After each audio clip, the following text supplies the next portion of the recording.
Smokey and Wappy terrorized Toledo prison in a whole different way. I think both of them was probably the most mentally, like guys with mental health issues. They were the two worst I ever met. They were the two most psychotic people I've ever met. You ever met somebody and looked them in their eyes and it was like blank, like there was nothing there, almost like you're just looking into a shell of a person? That's how both of them were. Wappy was the worst. All day, every day, all Wappy talked about was being a homosexual, performing homosexual acts. You couldn't even say, "What's up, Wappy?" or "Excuse me, Wappy," or anything, because he would turn it into some gay shit. Both of them did most of their time in the hole. They were always. Smokey never left the hole.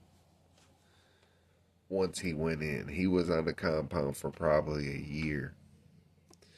And back then you could smoke. And the reason they call him Smokey is because he didn't have no money. Nobody was looking out for him. And so he would go out. We had these little courtyards at Toledo. They was just these miniature yards on each wing. So they could take blocks out for 15-minute smoke sessions. And we would get like 5 a day. They would just randomly take us out to the courtyard because technically you wasn't supposed to smoke inside the building. It was a non-smoking facility, but you could still smoke. And so we would get these smoke breaks. And Smokey would go out there and empty the ashtrays and pick up cigarette butts off the yard and that type of shit. And that's why they called him Smokey. All he cared about was cigarettes and coffee. All Wappy cared about was being gay and coffee. Smokey ended up going to the hole. I think he checked in. He didn't get in trouble. He made them put him in the hole. He went on suicide watch, matter of fact. And just stayed there. And when I say stay there, I mean months. He was on suicide watch for at least 4 months before they finally wrote him out to Oakwood, which is the mental health hospital for prisoners. You can go to RCU, but that's a temporary. That you go there for like a short period of time and then they send you back. That's in Columbus. But Oakwood is an actual prison. It's Allen Prison, but it's a whole different building just for the mental health people. But I would see Smokey in the hole all the time. From '02 to '05, I was on the compound maybe 7 months. I did a ton of time in the hole. And the whole time, Smokey and Wappy were back there. And Smokey was the type of dude you could tell him to do anything and he would do it. Especially if you had coffee. In the hole, you can't drink real coffee. They don't give you real coffee and you don't get your commissary. So every morning they give you this shit. It's called chicory. It's like a generic coffee. So I was a porter and you bust moves and shit and I'd get bags of coffee and shit like that. And Smokey would go crazy. You could get Smokey to do anything for a shot of coffee. I've had him pop sprinkler heads. I've never asked him to eat his own feces. I would never ask anybody to do that. But he's done that a million times. The funniest thing Smokey ever did was, I don't know if it was once a week or once a month, but when you're on suicide watch, the rules are different. You're not allowed to have anything in your cell. You're wearing this like turtle suit, like this little fucking Velcro gown. You got no blankets, no sheets. They give you it's the same material as your gown, and it's one blanket, but it's the same material. You can't hang yourself with it, is what I'm saying. They don't give you regular trays. You get a styrofoam tray, you get styrofoam cups. You can't have nothing in your cell. And when I mean nothing, I mean nothing. So they gave him some toenail clippers. And when he got done doing his toes, he swallowed them. The whole toenail clippers, he swallowed them. And they went crazy. They called in the COs. They drag him out of the cell. They take him to medical. They x-ray him. There's a picture of some fucking toenail clippers in his stomach. There's nothing they can do. That lasted for, I don't know, at least 2-3 months. Till he rode out, he kept those toenail clippers. He eventually passed them. And when he would shit them out, he would show the COs. And then when they would suit up to go in there and get them, he would swallow them again.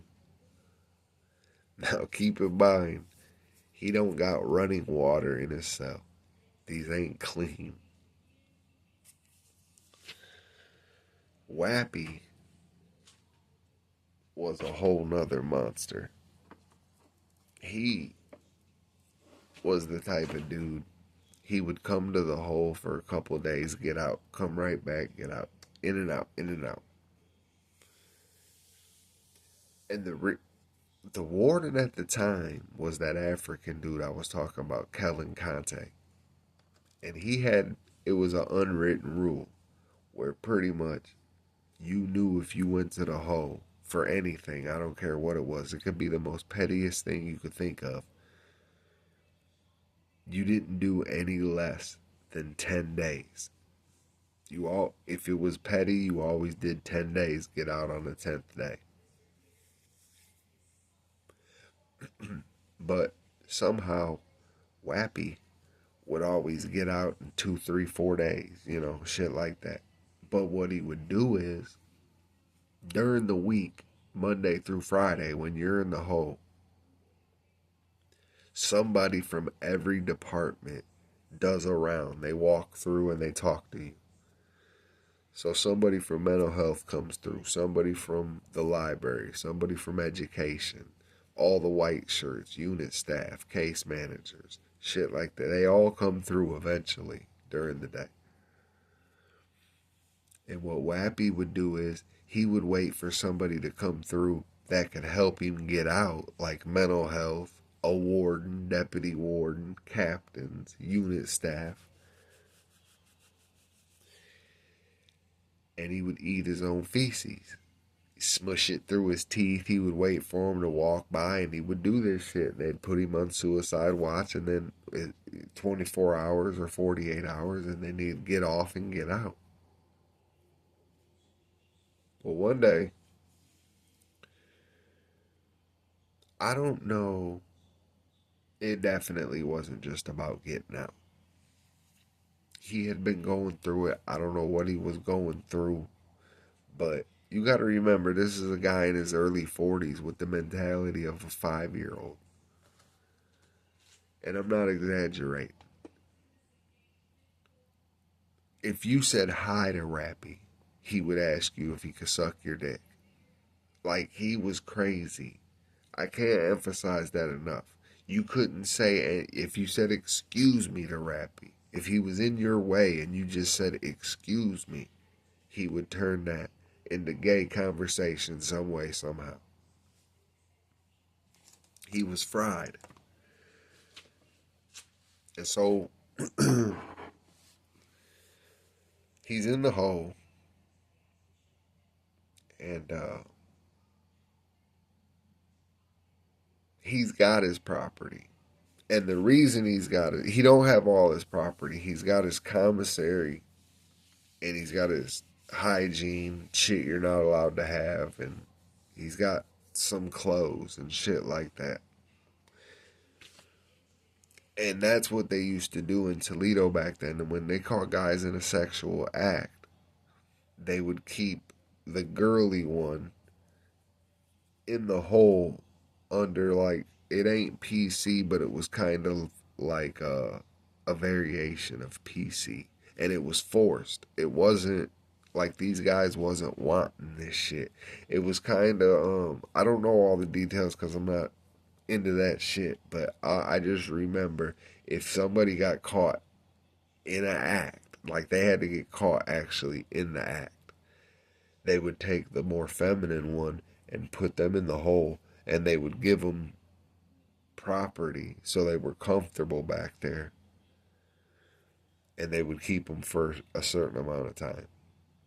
And a lot of times they would ride out the other one, and then when they rode out the other one, they would let them out the hole.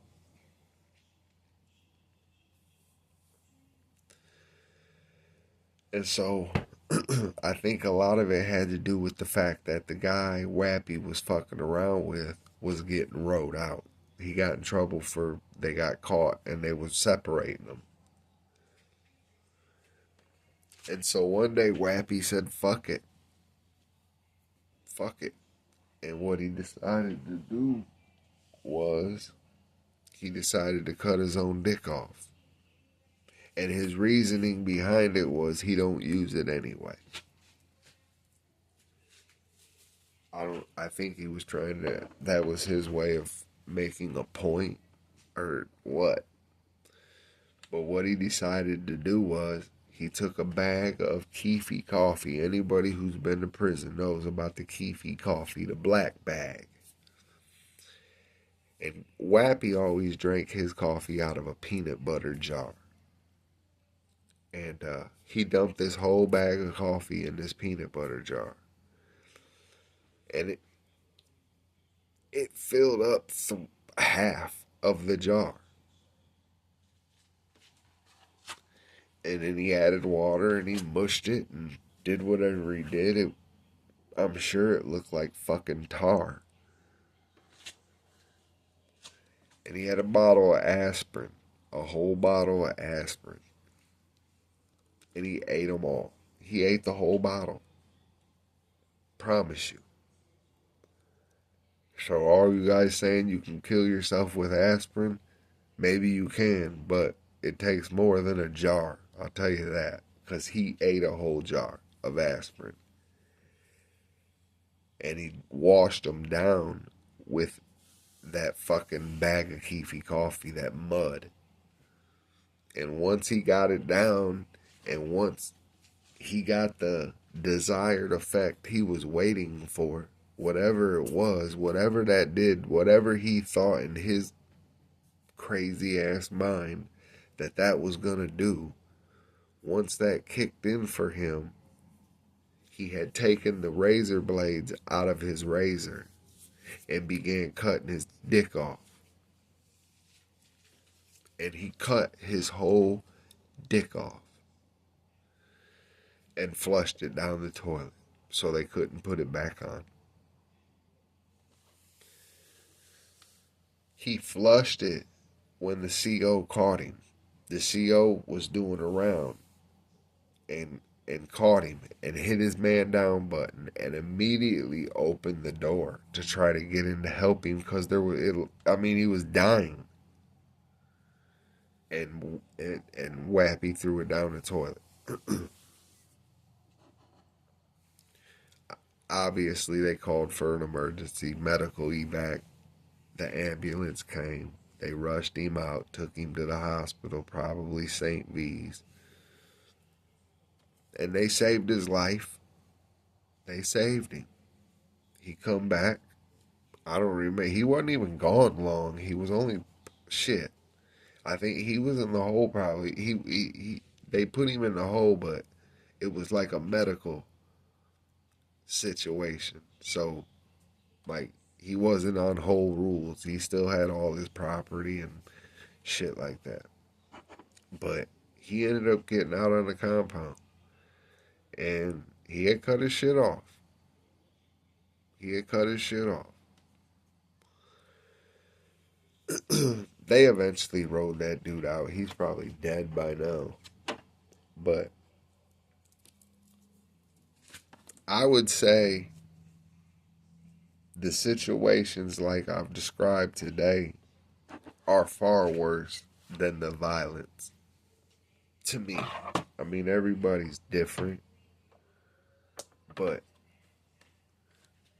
I've seen my fair share of homicides in prison.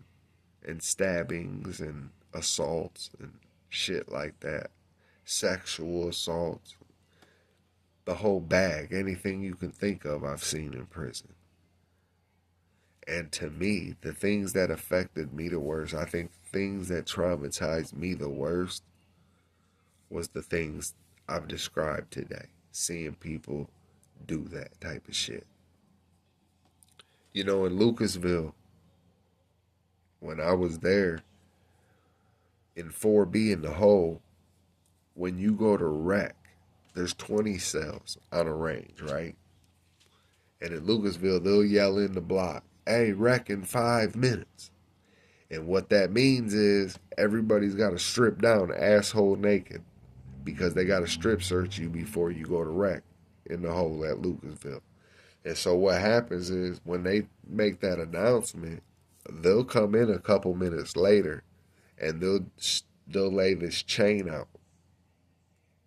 And it stretches the distance of all 20 cells.